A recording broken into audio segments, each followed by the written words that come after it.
नमस्कार, आप सुन रहे हैं रेडियो सेंट्रल न्यूज। अब खबरें विस्तार से।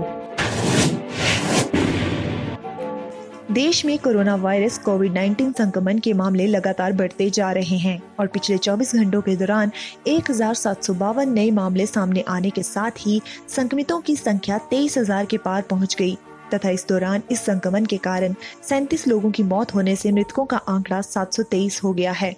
देश के 32 राज्यों एवं केंद्र शासित प्रदेशों में कोरोना के अब तक कुल 23,452 मामलों की पुष्टि हुई है, जिनमें 77 विदेशी मरीज शामिल हैं।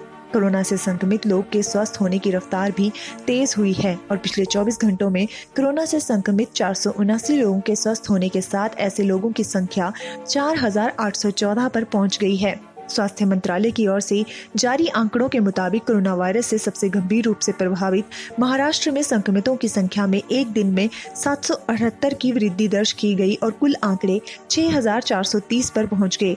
पिछले 24 घंटों के दौरान राज्य में 14 और लोगों की मौत के बाद इस महामारी से मरने वालों की संख्या बढ़कर 283 हो गई है। राज्य में 840 संक्रमित मरीज ठीक हो चुके हैं। कोरोना वायरस संकट से निपटने में ग्रामीण क्षेत्रों की लोगों की भूमिका की सराहना करते हुए प्रधानमंत्री नरेंद्र मोदी ने कहा कि कोरोना संकट का सबसे बड़ा संदेश और सबक यह है कि हमें आत्मनिर्भर बनना ही पड़ेगा। प्रधानमंत्री ने राष्ट्रीय पंचायत राज दिवस पर ग्राम पंचायतों के सरपंचों और अध्यक्षों के साथ वीडियो कॉन्फ्रेंसिंग के जरिए संवाद करते हुए कहा, कोरोना महामारी ने हमारे लिए अनेक मुसीबतें पैदा की हैं, जिनकी हमने कभी कल्पना तक नहीं की थी। लेकिन इससे भी बड़ी बात ये है कि इस महामारी ने हमें नई शिक्षा और संदेश भी दिया है। मोदी ने कहा कि कोरोना ने हम सभी के काम करने के तरीके को बहुत बदल दिया है। इस संकट में गांव देहात से प्रेरणादायी बातें सामने आई हैं। उच्चतम न्यायालय ने रिपब्लिकन टीवी के मुख्य संपादक अर्नब गोस्वामी को उनके खिलाफ कई राज्यों में प्राथमिकी दर्ज किए जाने के मामले में बृहस्पतिवार को अंतरिम संरक्षण प्रदान कर दिया।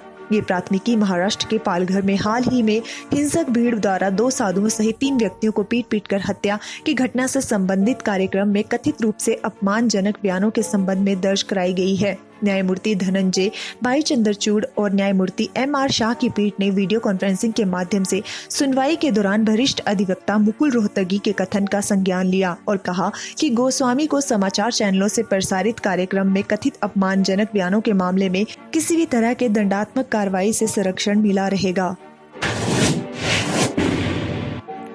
वैश्विक महामारी कोरोना वायरस कोविड-19 का प्रकोप दुनिया भर में लगातार बढ़ता ही जा रहा है और अब तक विश्व के अधिकतर देशों में इस महामारी से 1,90,000 से अधिक लोगों की मौत हो गई तथा 27.16 लाख से अधिक लोग संक्रमित हो चुके हैं। जॉन हॉपकिंस यूनिवर्सिटी के विज्ञान एवं इंजीनियरिंग केंद्र CSSE की ओर से जारी किए गए ताजा आंकड़ों के मुताबिक दुनिया भर में कोरोना वायरस से कुल 27,16,954 लोग संक्रमित हो चुके हैं, जबकि इससे मरने वालों की संख्या बढ़कर 1,90,988 हो गई है। विश्व भर में अब तक 7,37,000 से अधिक लोग इसके संक्रमण से पूरी तरह ठीक भी हुए हैं।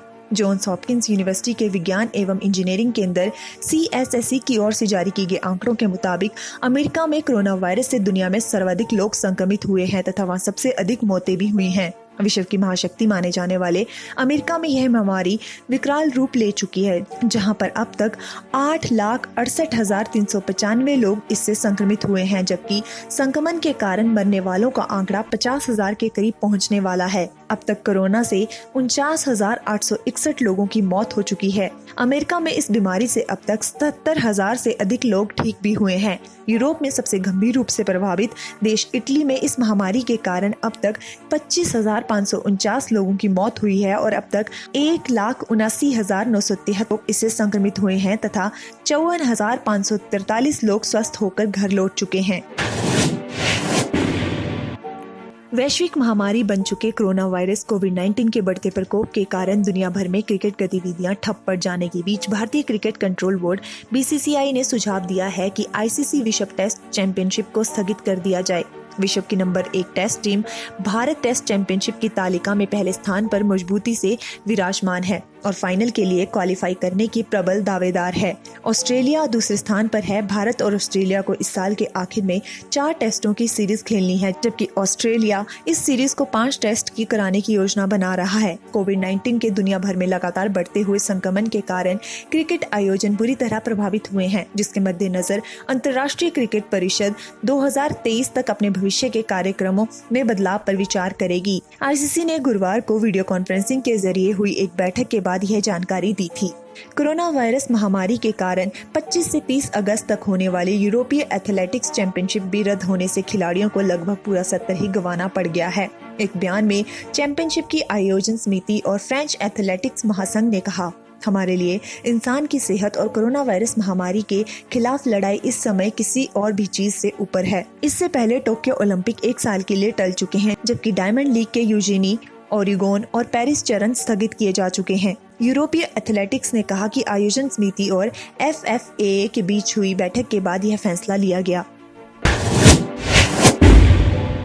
रेडियो सेंटर न्यूज की टीम सभी देशवासियों से अपील करती है कि लॉकडाउन से ही कोरोना को रोका जा सकता है। आप घर के अंदर रहकर इस घातक वायरस से बच सकते हैं। जान है तो जहां है। आपका यह कदम आपकी जान के साथ साथ पूरे देश को कोरोना वायरस के तांडव से बचा सकता है। धन्यवाद।